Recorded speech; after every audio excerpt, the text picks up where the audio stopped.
ABC Sports presents the Indianapolis 500 Time Trials. To drive in the Indianapolis 500 is a lifetime honor for any race driver, and now it's the final hour of opportunity to qualify for this year's race. Now, the man on the bubble at this moment, the man in danger of losing his spot in the race, is 35-year-old Roger Mears, brother of the 1979 winner of the 500, Rick Mears.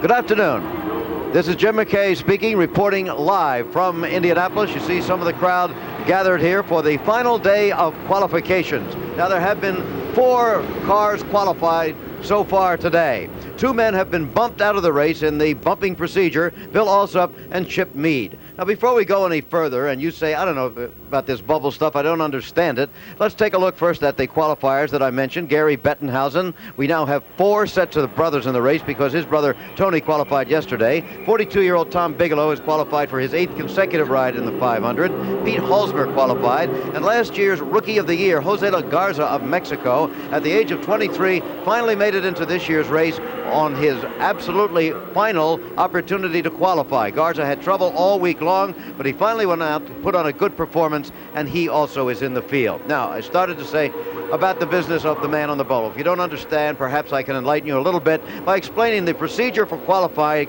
for the Indianapolis 500. There are 4 days of qualifying, the first of which this year was a week ago yesterday. What happens is that the drivers who wanted to qualify on that day got into line according to a blind draw made the night before. They then went out, and on that day, 20 drivers qualified. Fastest, Rick Mears, being the man on the pole. The next day, 2 more drivers qualified, but no matter what their speed had been, they are always placed behind the drivers who qualified on the first day. The 3rd day of qualifying was yesterday. 9 more cars were qualified, and they go behind the cars from the first 2 days. So far today, as I pointed out, 4 more cars have qualified. They go at the back of that pack, generally speaking. But there's one other thing. If you total those numbers up, you get 35, and only 33 cars will start in the race. That means very simply that when somebody goes out to qualify today, they must bump somebody else out of the field, and it always is the slowest qualifying speed car remaining in the race at that point. I hope that gives you a general idea, and we'll explain it more specifically as we go along. Right now, let's bring in Sam Posey, our expert on the motor racing, not export. You've been exported at times to Le Mans and places like that, but you're also our expert for today. Sam, what do you foresee in this final hour of live qualifying here? Great drama, I think, Jim, because about 2 hours ago, a real chill wind of apprehension began to blow through the garages. And this is because the speeds turned in by people today were much higher than expected. So people that thought they were qualified easily, solidly in the field, suddenly began to worry whether they really were or not. The result is that these cars, some of which cost as much as $180,000, began to be traded back and forth like baseball cards. And now, as we approach the last hour, as you said, this is the last chance, and we're going to see it happen. Well, that's right. At the moment, we're under a cautionary yellow on the track. In other words, the cars are allowed to go out and practice, as you see right now, but they are not supposed to go at full speed. Now, the reason for this was about 25 minutes ago, we had a spectacular crash here, which did not result apparently in serious injury, but it certainly could have, because it was a wild-looking thing. Bill Whittington went out to practice. He had qualified on the outside of the second row. Watch the upper part of your screen, and there it is. Crashing into the wall, coming out of turn 1, Bill Whittington. As I said, that car is supposed to sit on the outside of the second row in next Sunday's Indianapolis 500, but it's going to take a lot of work to get it in shape. Sam, here's another look. Well, Jim, he's very fortunate that he hit slightly on the side of the car. If he'd hit head-on, it would have been a near repeat of the Gordon Smiley crash. In fact, to me, this illustrates just how strong these cars really are. Bill was not seriously injured in the accident, and there's talk of being able to repair the car. I think that your $180,000 that you pay for these things buys you a surprisingly strong survival capsule. Well, there you saw a picture of Bill Whittington at age 32, the middle of the 3 Whittington brothers who will qualify for this year's race. Look at that. It looks like an abstract expressionist painting. You would know more about that than I would. You're an artist. you actually saw the wheels and the yellow streak of the car imprinted on the wall. This was Whittington walking to the ambulance, so the expectation is that he's not seriously injured. They're a rather strange-looking sight of one of his crewmen walking the top of the cockpit away. It's certainly a painting on the wall I would never have wanted to make myself. No question about that. Down in the pits now, let's get a further report live from Bill Fleming. Well, Jim, normally when you have an accident like that in practicing a car that has already been qualified, there are three options open to you. You can repair the car, you can say, no, it's been totaled, we'll use our backup car with the permission of USAC and go to the end of the line, or you can, with the permission of the Speedway, buy another car that has been entered. Now, in this particular case, and I just talked to Don Whittington a few moments ago, they don't have a backup car, so that option has been removed. It looks now as if they're going to have to repair that car. I certainly hope they have deductible insurance because it was a mess when they turned it back to the garage. But they say they'll have it ready on Thursday morning. Jim? Okay, a report from Bill Fleming. As for Bill Whittington himself, we're told he has probable cracked ribs and bruised ribs. Not too serious. Looks like he'll be okay, and we'll be back live in a minute. ABC Sports coverage of the final hour is brought to you by K-Care, where quality parts and service are Kmart priced. And by Lowenbrau. When you want the taste of a truly great beer, there's really only one. Tonight, let it be Lowenbrau. Here's two good friends tonight. Haven't they been down there long enough? I know how to get them up. Must say something more. What are you doing? Fishing. So tonight, let it be Lowenbrau.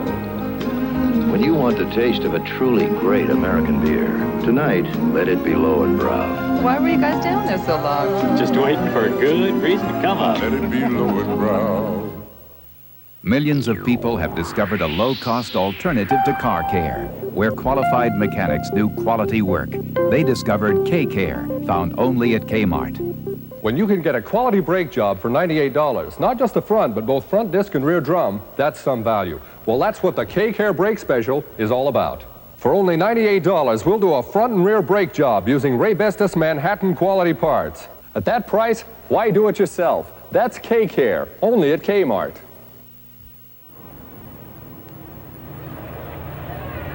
Okay, back again live at Indianapolis. Final day of time trials for next week's running of the 500-mile race. As you indicated, Sam, although nobody is ready to qualify right now, even though the green light has gone on, you can be sure there's an awful lot of things going on down in the pit area. So right now, why don't we go down to our man, Chris Economaki, the editor of National Speed Sport News, for his report. Okay, Chris.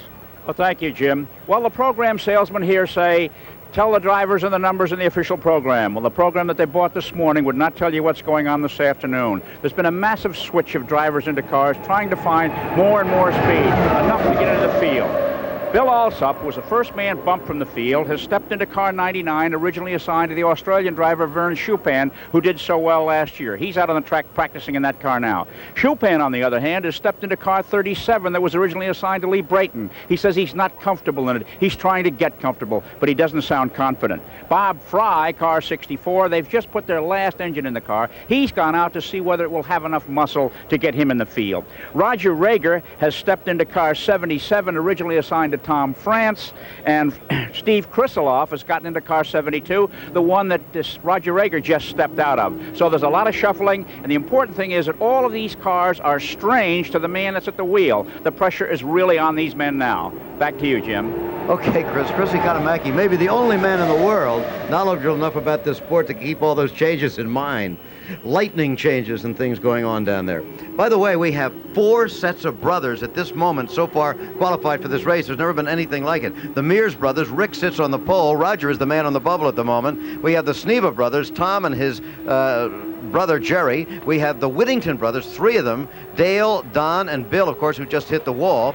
We have the Bettenhausen brothers, Tony and Gary. Gary qualified today, Tony yesterday. And we even have a set of half-brothers, Johnny Parsons Jr. and Pancho Carter. Really quite a remarkable thing. 1/3 of the field will have some fraternal relationship if it stays as it is now. Qualifiers today, once again, Gary Bettenhausen, Tom Bigelow, Pete Halsmer, and Jose Garza.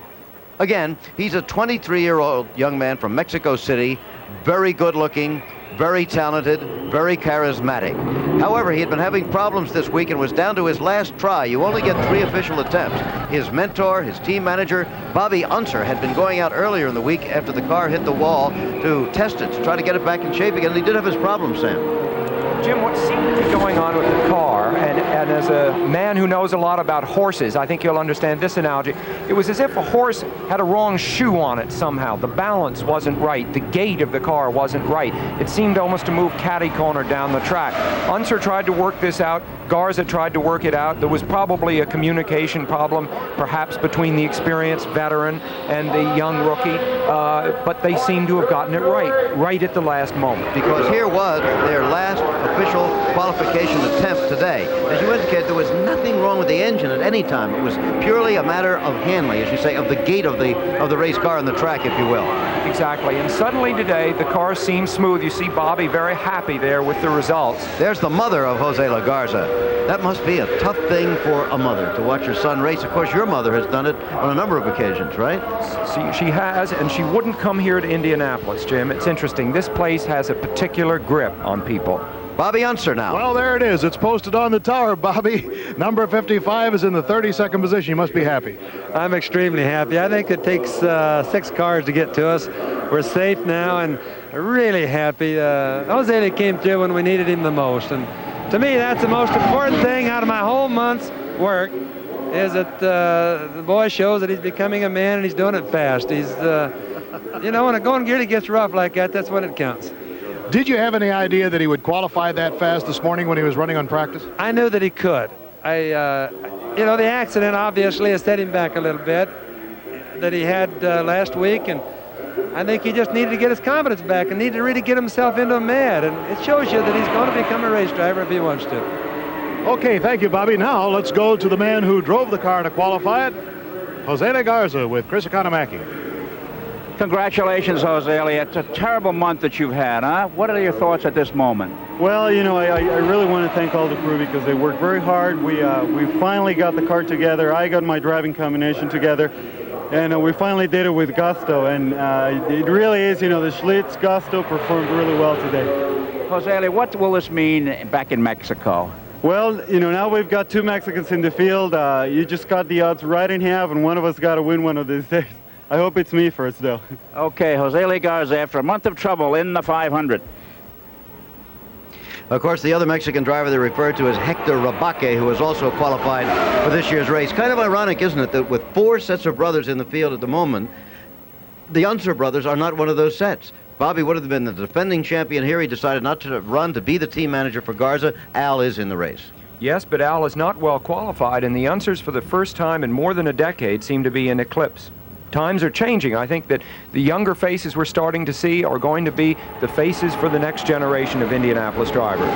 Quite a few of them here with Michael Chandler and Jose La Garza, and quite a few others will probably name before this program is over today. It's all live, coming to you from Indianapolis, and we'll be right back.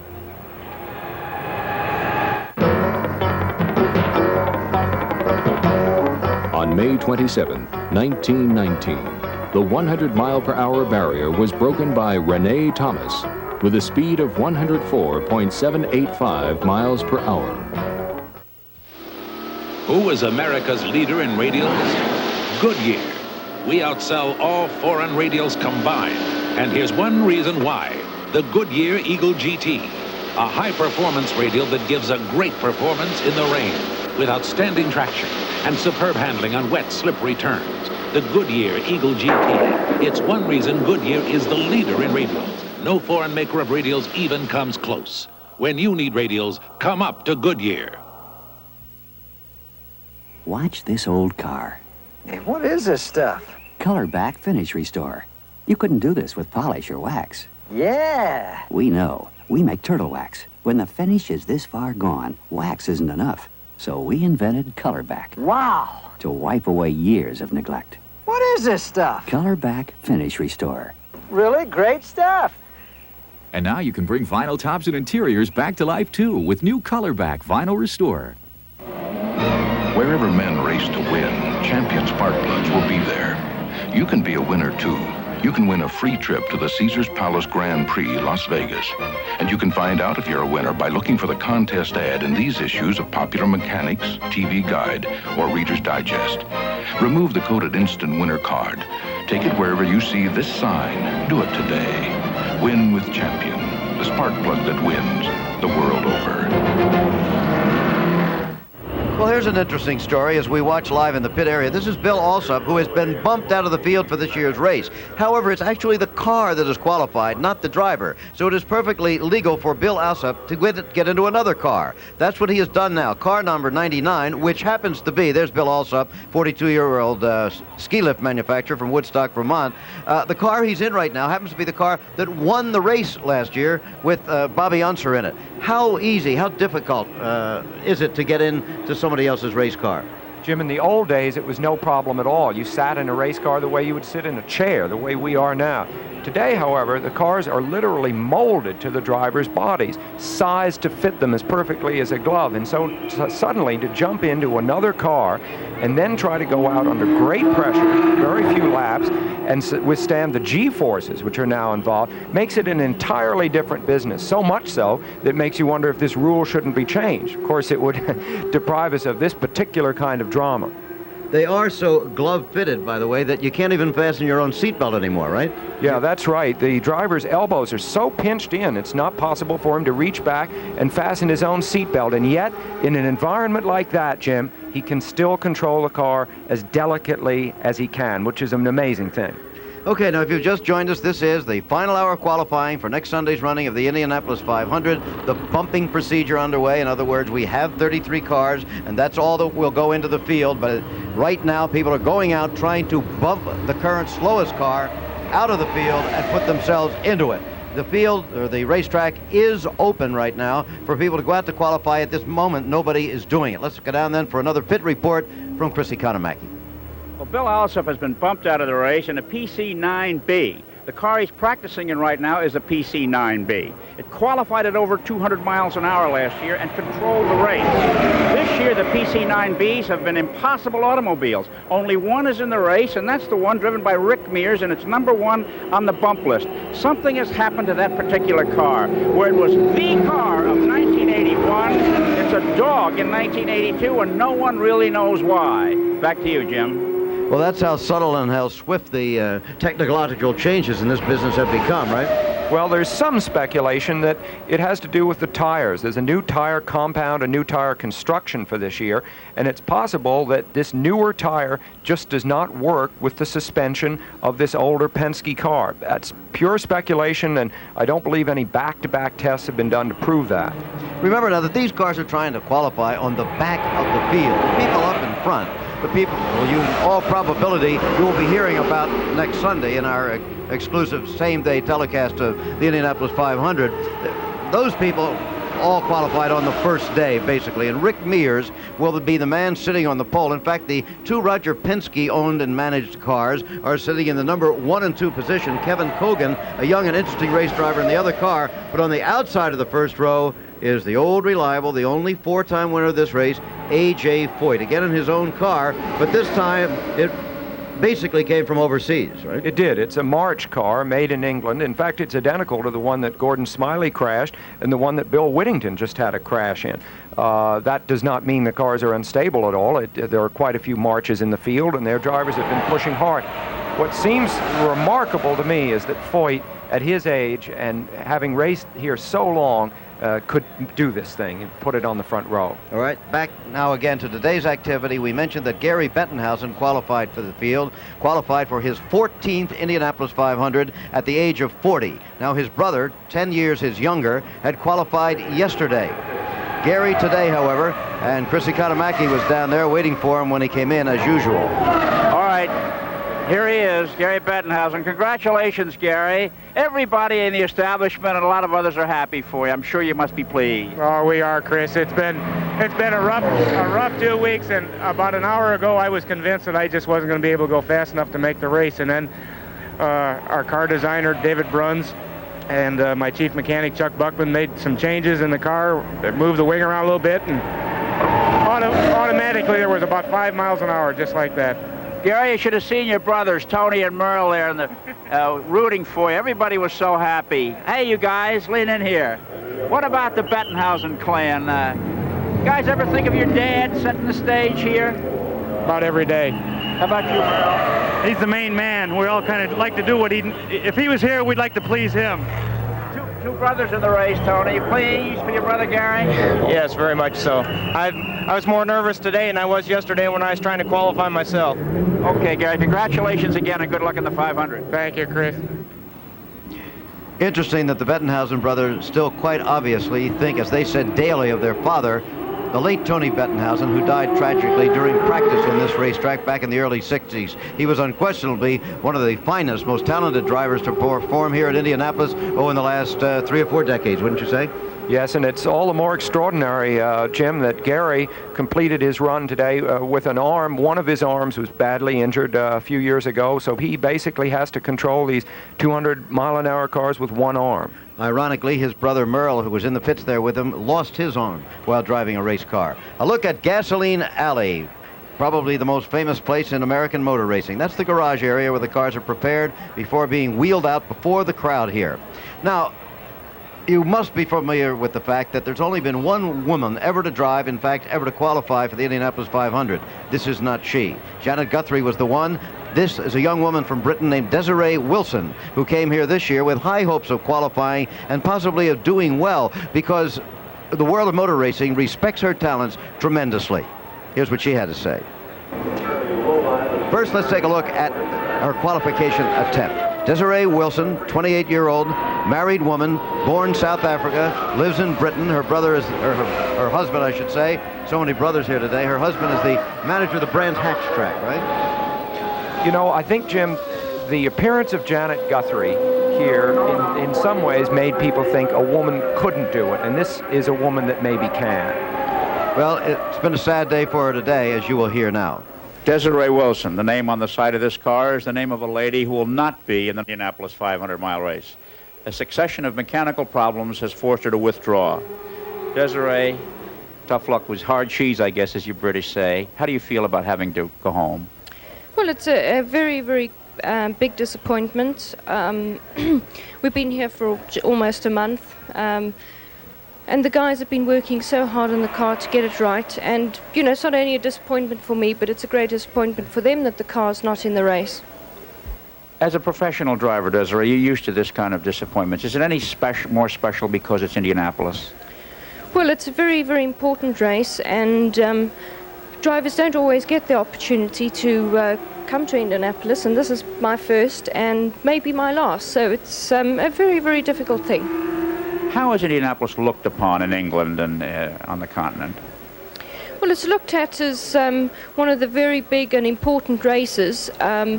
It's just unfortunate that more European drivers don't race in it, but it's mainly because European drivers seem to have so much on their hands already that they don't have time to come over and race in the Indy 500. But it is a very, very important race. Well, we hope that you can find the wherewithal to come back next year. We want to wish you well. Thank you very much. So there will be no woman in the field for this year's Indianapolis 500. There are the numbers of the cars who have qualified at this moment. Nobody on the track, so let's take a break and come back. It's the final hour.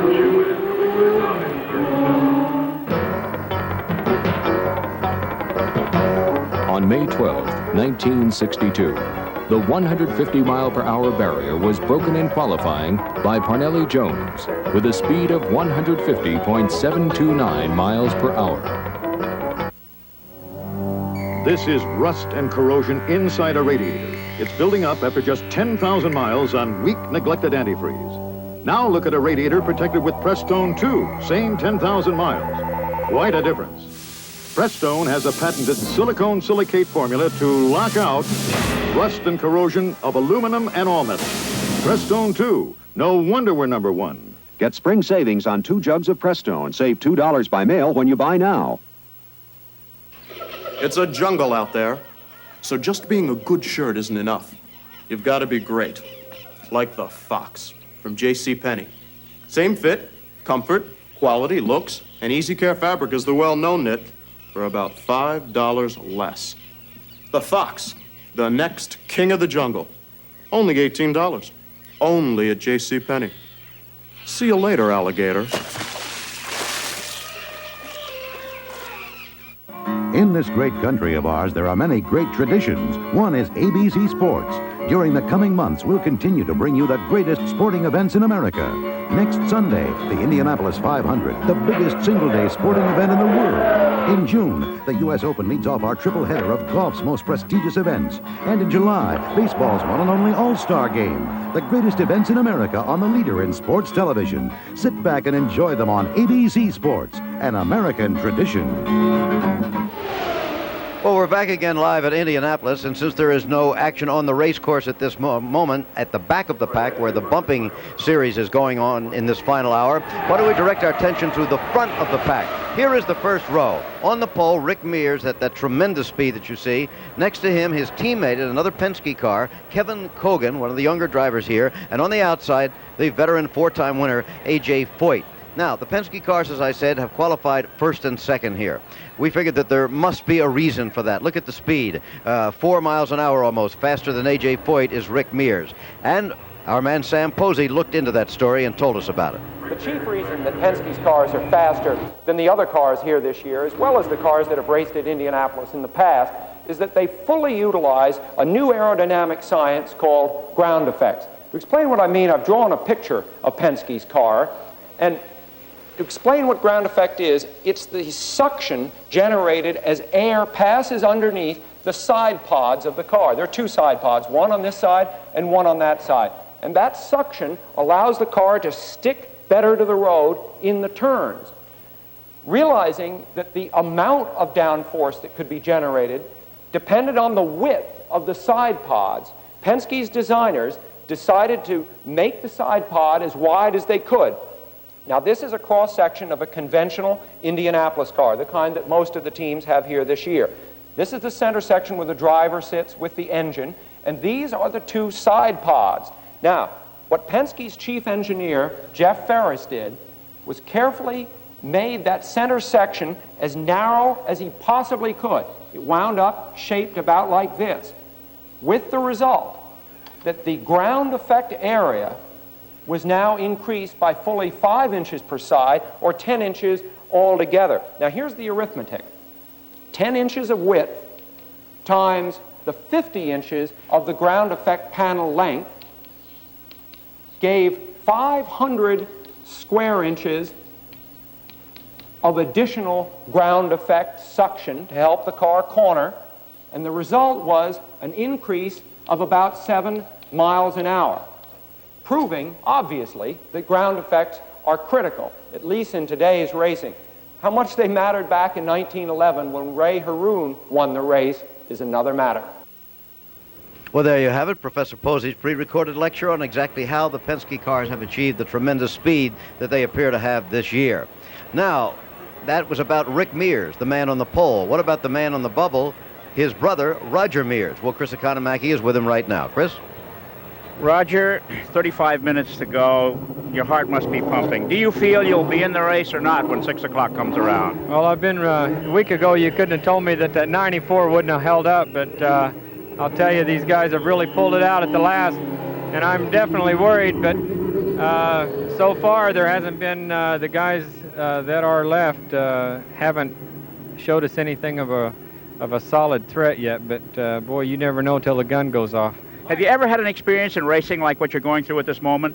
Last year I had the same experience. In fact, I qualified and then got bumped. And well, I'll tell you, it's the most disheartening thing that can ever happen to you. And when you want to race, and when you want to race like I do, and for that to happen to you, it's terrible. It must rub it in that your brother's on the pole. He was just out practicing. Everything's going fine at well over 200 miles an hour. Well, anyway, Roger, all the best to you. Thanks. Okay, thank you. Back to you, Jim. Okay, it's sort of a Mears Brothers sandwich, as Sam Posey phrased it to me a couple of minutes ago. One on the pole, one on the back of the pack, and everybody else in between. So we have, as we said, the 4 sets of brothers here. We've got the Whittingtons, 3 of them in the race. We've got the Snevas, 2 of them, the Mears, 2 of them, the Bettenhausens, 2 of them, and then we have the half-brothers, Pancho Carter and Johnny Parsons Jr. Once more, if you have joined us lately, this is the final hour of qualifying. It's coming to you live. You see the yellow light flashing at the moment, so nobody could go on the racetrack. Nobody appears to be ready, but in this final half hour, we are virtually sure that somebody's going to go out there because there's tremendous comings and goings and negotiating in the pits. We're going to take a break right now, however, because we have a special report coming up from ABC News. We're going to go away for that, of course, of an important nature, but we will be back again at Indianapolis.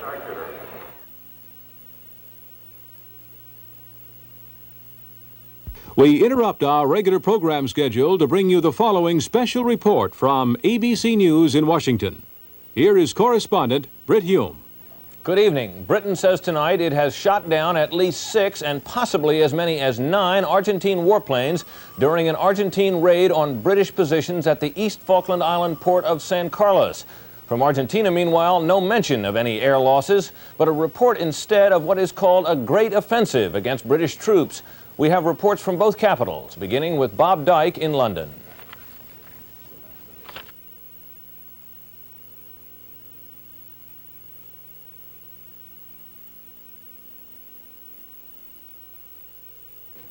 San Carlos, where the largest known British land force is garrisoned, and the Falkland Sound.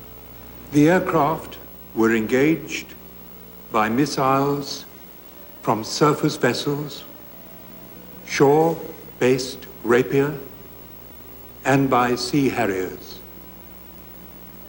5 Mirage and 1 Skyhawk are known to have been shot down. A further 1 Mirage and 2 Skyhawks were East Falkland Island. The Argentines, however, say they've mounted an offensive against the British.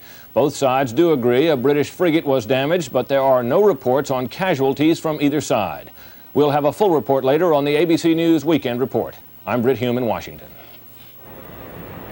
Well, as we return live to Indianapolis, the feeling is very much of waiting for the other shoe to fall because the green light is on. There's less than a half an hour to qualify to try to bump somebody else out of the race, and yet nobody is prepared to go out and make that effort.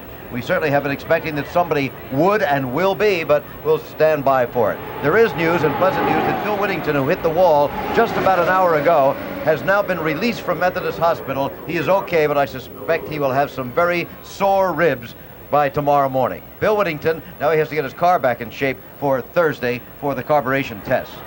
So, that's the story as of now. Let's take a break and then come back to Indy. Top this antics. Boom! Got a pair of Monroes on sale. Monroe shock absorbers?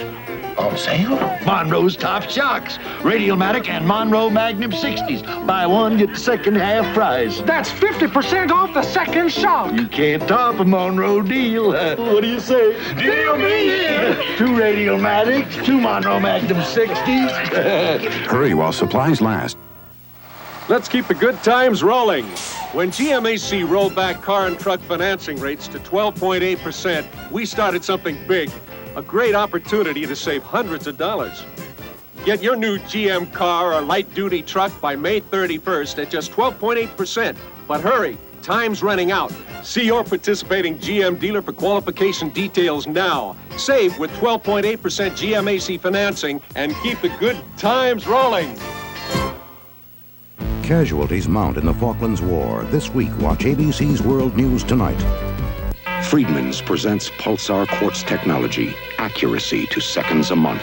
This is Pulsar Quartz elegance, slender designs with diamond accents. The miracle of Pulsar is the price, $49.50 to $165. Now there is no reason to spend more or settle for less. Pulsar Quartz, always a beat beyond in technology, in value. Available at Friedman's Jewelers, home of Melrose and Blue Ridge Diamonds. You know, to be at your best, you need a little time to relax, a little peace, a little quiet.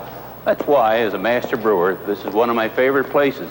Here, our Schlitz is resting, aging, and maturing. Here, every drop will remain until it's ready.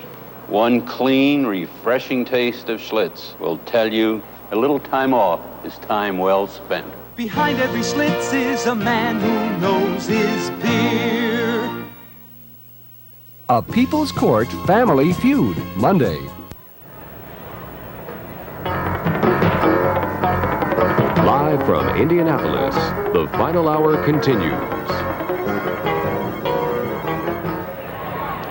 Okay, back again. There's a look at the marvelous race museum here. If you're ever at Indianapolis and have an opportunity, you should go out and see that.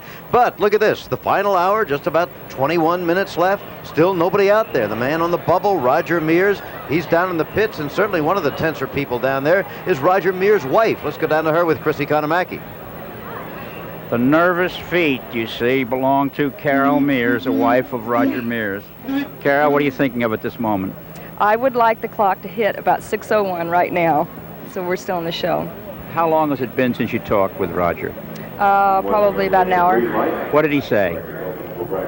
Let's say we didn't even talk. I sat next to him, and the last thing he said to me, "It'll be all right." Okay, we all hope it'll be all right. Good luck to you. Thank you. All right, back to you, Jim. Well, as Carol indicated, it'll only be all right if nobody betters the speed of Roger Mears. All right as far as they're concerned, if nobody does that before 6 o'clock, and the minutes are ticking away. Now, in the 4 days of qualification so far, there have been 56 so-called presentations. In other words, people who went out to attempt to qualify. 54 made actual attempts. 35 have now qualified, but remember, only 33 will be in the race, of course. 2 have been bumped. And the field average, look at that, 197.740 miles per hour. That is very, very fast. Well, of course, the fastest in history. Every year they say, Sam, that the new rules, the new specifications are going to slow down these cars, cut them down to size, but it never happens. So once again, we're going to leave the Indianapolis Motor Speedway with the skyline in the distance and come back to see what happens.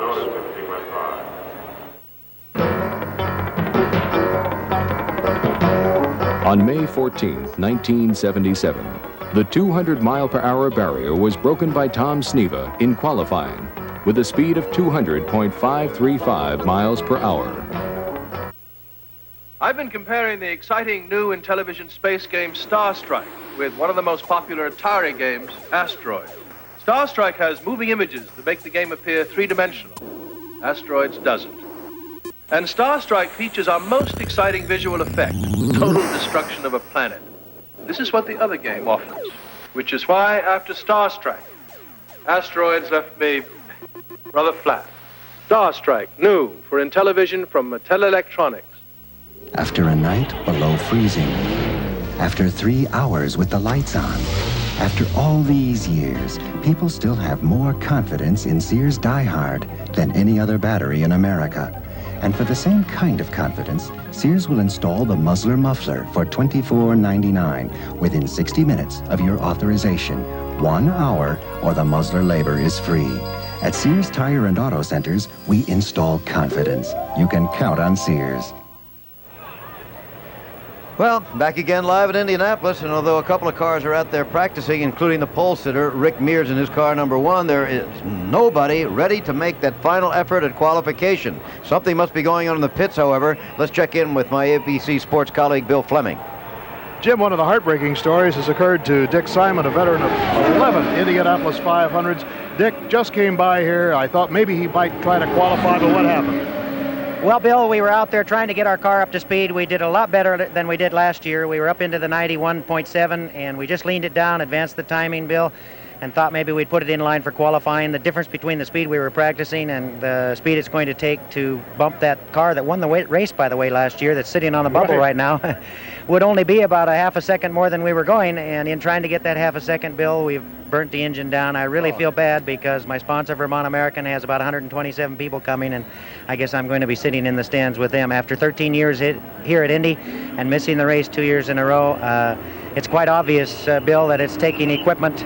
All of the cars in the race right now, except one, are almost all full ground effects, and the only one left that isn't is, of course, Roger Mears, Rick Mears' brother, sitting. That's kind of funny. Rick Mears on one end of the field and Roger the other. But the car that's on the bubble right now is last year's winning car and last year's pole car. Such are the fortunes of Indianapolis. Now let's go to Chris Economaki for a report. There's a multitude of stories up and down pit road today, and one of sort of a sad one is that one of the most popular men ever to come to the Indianapolis Motor Speedway, Dan Gurney, yesterday had to throw in the towel.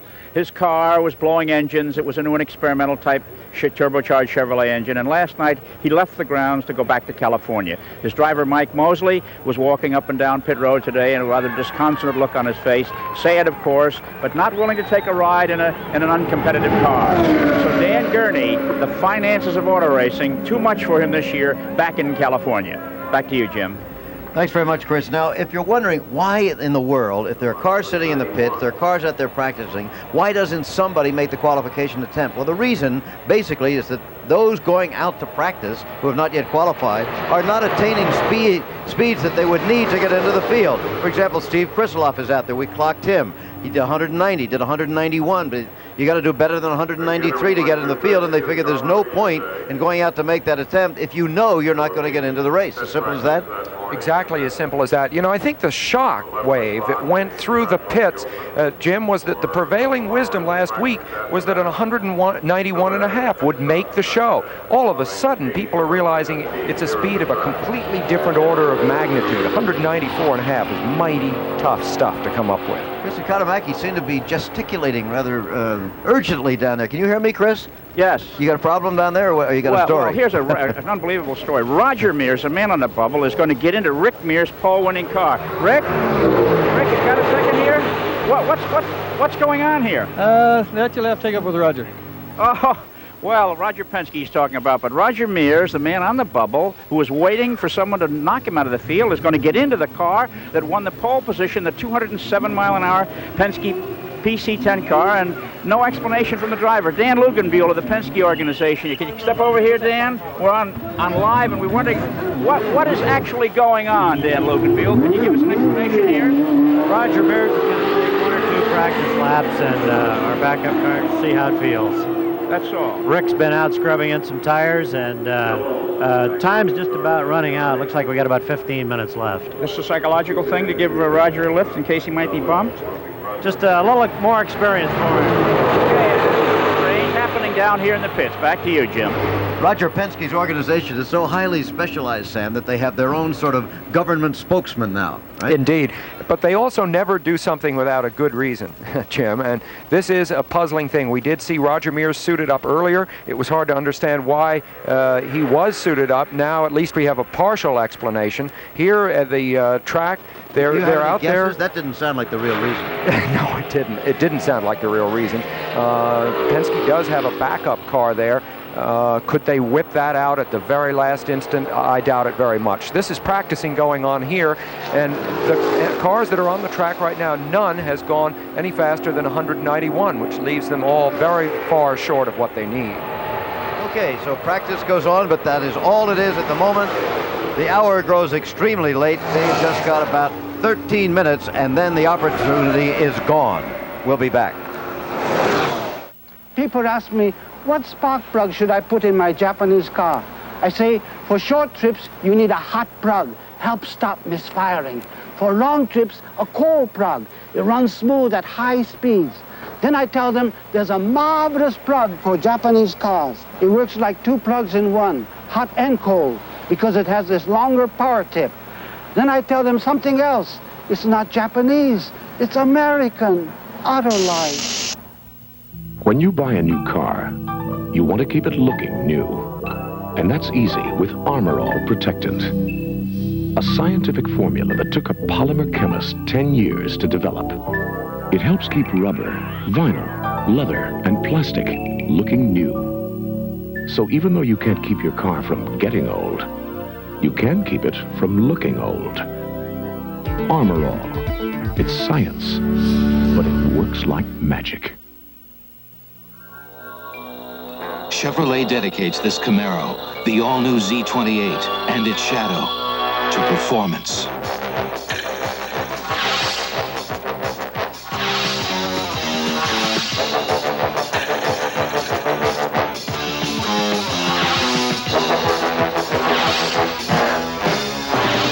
Camaro Z28, Motor Trend's Car of the Year. Styled so new, only its shadow comes close. Being a lumberjack, you'd think the last thing I'd do on my day off is climb a tree. If you knew how much we got for winning, you'd know we don't do it for the money. But after it's over, the one thing we'd better get is a really great beer. Nice race. Come on, guys. It's Miller time. Miller time. Time for America's quality beer. You know I let you win, don't you? Miller High Life. If you've got the time, Miller's got the beer. Millions of people have discovered a low-cost alternative to car care, where qualified mechanics do quality work. They discovered K-Care, found only at Kmart. When you can get a quality brake job for $98, not just the front, but both front disc and rear drum, that's some value. Well, that's what the K-Care brake special is all about. For only $98, we'll do a front and rear brake job using Ray Bestis Manhattan quality parts. At that price, why do it yourself? That's K-Care, only at Kmart. Well, we do have a little bit of intrigue building here. There is what appeared to be car number 1, the car that qualified on the pole here with Rick Mears at the wheel. In it right now is Roger Mears, but that is not, in fact, car number 1. There was a T under the number 1 on the nose of that car, and there's a little piece of this T still left, meaning it's the test or backup car. So this is actually the backup car of the Penske team, and Sam, you think you figured it out now? Well, yes. This is very exciting because Roger Mears could wheel this car into line if he was bumped out with his older car. He could make a qualification attempt, Jim, in this car. And, you know, it makes you think, what must be going through Roger Mears' mind right now? Obviously, he would like to stay in the field, in the car that he has, so that he wouldn't have to face a last-minute desperation qualification attempt. On the other hand, suppose he did. Suppose he was forced to qualify in this car here. He would suddenly, if he made it into the race, vault from having one of the slowest cars to arguably the best car in the race. So things are very, very exciting here for him, and it's interesting to me, as we look at his brother, Rick there, how important Rick Mears must be in the Penske organization, how much loyalty Penske himself is showing the Mears family at this point, that he would go to this end to put his, Rick Mears, his brother, possibly into the race. Who is not a member of the Penske team ordinarily. Exactly. So, what you saw in the corner there, as you pointed out, was Rick Mears and team owner Roger Penske. Now, a look at the cars that have qualified for this year's Indianapolis 500. There's Penske and Rick Mears. On the first row, Rick Mears, Kevin Kogan, the 2 Penske cars, and the veteran A.J. Foyt, the 4-time winner. In row 2, Mario Andretti, who won in 1969, appeared to have won for a while last year's race, but then had it taken away again. Gordon Johncock, another former winner, and Bill Whittington, who hit the wall today. A lot of work will have to be done on his car before carburation tests on Thursday. Row 3, Tom Sneva, Don Whittington, and Denny Ungaius. Almost unbelievable after his crash last year that he is back driving, back competitively in the race. Let's take a look at row 4, Pancho Carter, one of the half-brothers in the race. Then we have Chip Ganassi and Johnny Rutherford, a 3-time former winner of the race. Row 5, here we have young Danny Sullivan, Johnson Rabaki from Mexico. Row 6, Al Unser, way back this year, Bobby Rahal, and Howdy Holmes. Very good driver. In row 7, we have Roger Mears at the moment, but he's the man on the bubble. You see, he's in row 7, but his is the slowest time. That's the reason for that. Then we have Jeff Brabham, son of the famous Grand Prix driver, world champion. Dennis Firestone, Michael Chandler, who's the son of the publisher of the Los Angeles Times. Then we have Dale Whittington, the youngest of the 3 Whittington brothers in the race, and Hickman. That's row 8. Now, moving along, row 9, we have Johnny Parsons. He's the other half-brother in the race. His dad won here. George Snyder, who's been at this track for a long, long time, and Tony Bettenhausen, the younger of those 2 brothers in the race. Row 10, Jerry Sneva, the other half of the Sneva brothers team.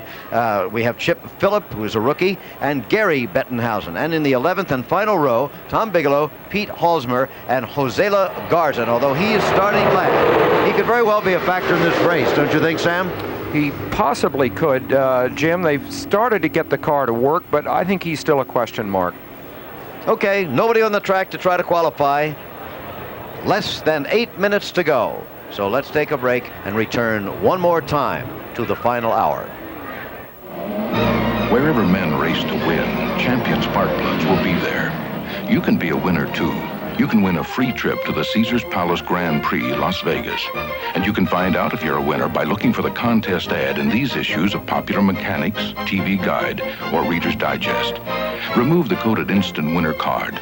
Take it wherever you see this sign. Do it today. Win with Champion, the spark plug that wins the world over. Who is America's leader in radials? Goodyear. We outsell all foreign radials combined. One reason, the Goodyear Wrangler. A light truck radial that's all season, all terrain, all position. Wrangler gives you outstanding traction, so you can take it just about anywhere. The Goodyear all-season Wrangler. It's one reason Goodyear is the leader in radials. No foreign maker of radials even comes close. When you need radials, come up to Goodyear. Well, again, the live shot of Roger Mears. He has come in from those practice laps in the backup car of the Roger Penske team, and still, the more important item of interest here is that nobody is in line to go out. More important than that even is that nobody is in the inspection area. Now, that takes about, what would you say, about 5 minutes? About we have 5. just about 6 minutes, less than 6 minutes left here, so we're reaching the point of no return. Yeah, exactly. It's interesting that Mears, in his first lap, Jim, in this car, did go 186 miles an hour. So when you've got the right car underneath you and a good driver, anything can happen, even here at the very last minute. And I see Chris down there. Chris, down to you. Okay, Rick Mears is talking with his brother Roger. They've padded the seat for Roger Mears. It looks like he might want to qualify the car, but one of two things must happen first. His original car will have to be withdrawn or bumped from the field. He cannot go out and take a qualifying attempt because he's already qualified, and the time is running out, but they're working frantically here to make the cockpit comfortable for him. I asked Roger Penske, would he let him qualify the car, and he said, we have not made any decision as yet. So that's the story right now, but it looks very much like they're setting Roger Mears up to take this car out against the clock if necessary. Back to you upstairs. Okay, I would suggest, I seldom suggest things to Roger Penske, that pretty soon they better make that decision, don't you think? Well, of course, the longer they wait, the easier it becomes. There is no one circulating on the track right now, we should emphasize, that is any threat at all to Roger Mears' time. Sure. And there's just no hint of somebody getting the car through inspection and getting it out here on the line in time. However, having said that, anything can happen. We are some distance here from being able to see the action as they push them into the qualifying line, and anything is possible. But not very possible. It's about 4 minutes to 6 now. What would you have bet were Roger Mears' chances of staying in the field about an hour ago? 0. Yeah. It's amazing, the shifting winds of fortune on an afternoon like this. At 1 minute, people looking like they were certain to be in the race, and then imperiled totally. We talked with Howdy Holmes in the pit. He now, of course, is secure in the race, but at mid-afternoon, he was absolutely sure that he was going to be out. Now, Chris, again, is down there with that story with the Penskes and Mears. Roger Penske is back in here. They're looking at their watches. It's obviously that this car is going to be made available, I would think, to Roger Mears if the circumstances warrant. As Sam said, the time element is such that it doesn't look like it will be necessary. But there's some formalities, as I said, that must be gone through. The number 31 car would have to be withdrawn. Roger, you got a second here? We're live here. What's the story now? Well, would you let Roger qualify the car? We had Roger in the car to try it. Obviously, Rick wanted to see his brother stay in the show, but we said we'd give him a try in the car, but we didn't think it was going to be necessary, and obviously he's in the race solidly with his car. He was on the bubble, of course, but none of the other cars got up to speed. So at this point, we're just going to push the car in the garage. Well, it's very, very sporting of you, Roger Penske. There's the story, and Roger Mears has just stepped out of the car over there, and that ends this little drama down along pit road. Back to you, Jim McKay.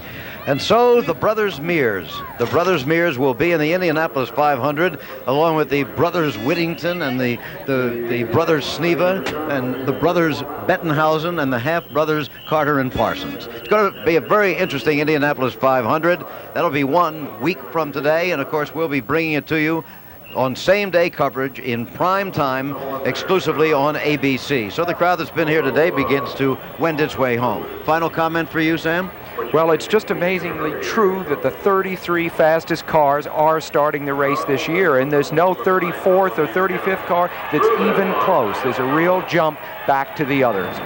Okay, so the qualifying started 8 days ago. It's all over now. 4 days of qualifying. 33 cars have made the field, and on the pole, number 1 position is number 1. This is Jim McKay saying so long. Travel arrangements made through and a promotional fee paid by United Airlines. United flies more people to Hawaii than any other airline. That's what friendly skies are all about. This has been a presentation of ABC Sports, recognized around the world as the leader in sports television. Sunday, it's the show that helps you protect your neighborhood. Call in and make a difference. Counterattack. Then, at a special time, a network television premiere. Go on, Vince. We got a deal. Money, of course, is no problem. You disgust me, sir. Steiger, Stallone. Fist. Honey, we're not using soft and pretty bathroom tissue ever again. Something tells me I've been in this commercial before. I found a bathroom tissue just as pretty and even softer. Whatever could it be? Softer than soft and pretty ever was. Excuse me.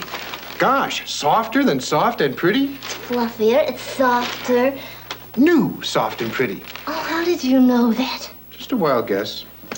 New Softer, soft and pretty. We couldn't make it prettier, so we made it softer.